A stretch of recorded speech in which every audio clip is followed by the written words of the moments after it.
Сегодняшняя встреча позволит в очередной раз обсудить актуальные вопросы сотрудничества пожарно-спасательных служб наших стран. Взаимодействие наших ведомств осуществляется достаточно результативно по ряду ключевых направлений. В связи с обращением президента Республики Южная Осетия по поручению правительства Российской Федерации МЧС России разработан вопрос пенсионного обеспечения сотрудников МЧС Республики Южная Осетия. Завершена подготовка правовых основ для решения данного вопроса. Проект соответствующего федерального закона одобрен правительством Российской Федерации и в сентябре текущего года внесен в Государственную Думу. После его принятия планируется подписать соглашение между Российской Федерацией и Республикой Южная Осетия о порядке пенсионного обеспечения сотрудников МЧС Республики Южная Осетия. Проект подготовлен и находится на согласовании в заинтересованных министерствах. Мы, конечно же, это поддерживаем.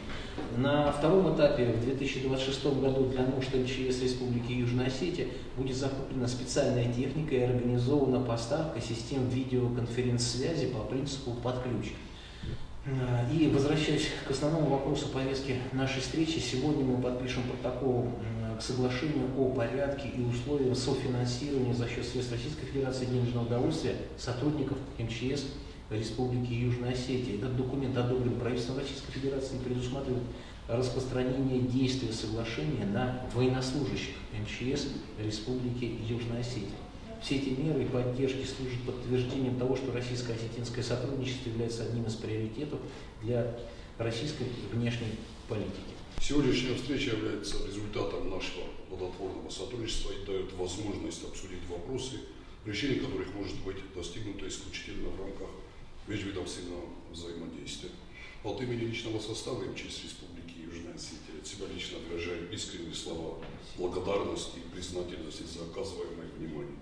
Благодаря постоянной поддержке и готовности руководства МЧС России к конструктивному диалогу удается решать задачи, направленные на развитие МЧС Южной Осетии.